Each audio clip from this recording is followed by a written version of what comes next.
ನಿಮ್ಮ ಹತ್ರ ಇರೋ ಹಳೆ ಗಾಡಿ ಎಷ್ಟೇ ಸರ್ವಿಸ್ ಮಾಡಿದ್ರು ಮೈಲೇಜ್ ಕೊಡ್ತಾ ಇಲ್ವಾ? ಅದರಲ್ಲೂ ಇವಾಗ E20 ಪೆಟ್ರೋಲ್ ತಗೊಂಡ್ಬಂದು ನಿಮ್ಮ ಹಳೆ ಗಾಡಿನ ಗುಜ್ರಿಗೆ ಹಾಕಿಸೋದಂತೂ ಗ್ಯಾರಂಟಿ.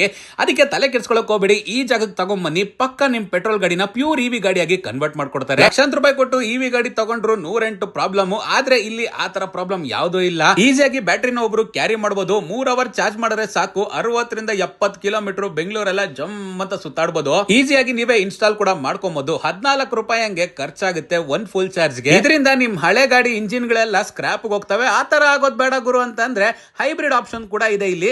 ಯಾವ ಜಾಗಕ್ಕಪ್ಪ ವಿಸಿಟ್ ಮಾಡ್ಬೇಕಂದ್ರೆ green tiger mobility private limited ಅನ್ನೋ ಈ ಜಾಗಕ್ಕೆ ನೀವು ವಿಸಿಟ್ ಮಾಡಿದ್ರೆ ನಿಮ್ ಹಳೆ ಗಾಡಿಗೆ ಮರು ಜೀವ ಬಂದಂಗ ಆಗುತ್ತೆ ಗುರು. 3 different types of drive mode ಇರೋದ್ರ ಜೊತೆಗೆ ಬ್ಯಾಟರಿ ಇಂಡಿಕೇಶನ್ ಕೂಡ ಅಲ್ಲೇ ತೋರಿಸುತ್ತೆ. ರಿವರ್ಸ್ ಮೋಡ್ ಆಪ್ಷನ್ ಕೂಡ ಇದೆ.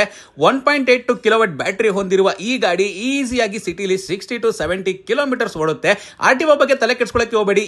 ARAI ಅಪ್ರೂವ್ಡ್ ಆಗಿದೆ. ಮೇಕ್ ಇನ್ ಇಂಡಿಯಾ ಪ್ರಾಜೆಕ್ಟ್ ಗುರು ಇದು. ಆರ್ಟಿಒ ಕೆಲಸ ಎಲ್ಲ ಇವರೇ ನೋಡ್ಕೊಂತಾರೆ. 11 ತರದ ಗಾಡಿಗಳನ್ನ ಇವಿ ಕನ್ವರ್ಟ್ ಮಾಡಬಹುದು. 7 ತರದ ಗಾಡಿಗಳನ್ನ ಹೈಬ್ರಿಡ್ ಆಗಿ ಕನ್ವರ್ಟ್ ಮಾಡಬಹುದು.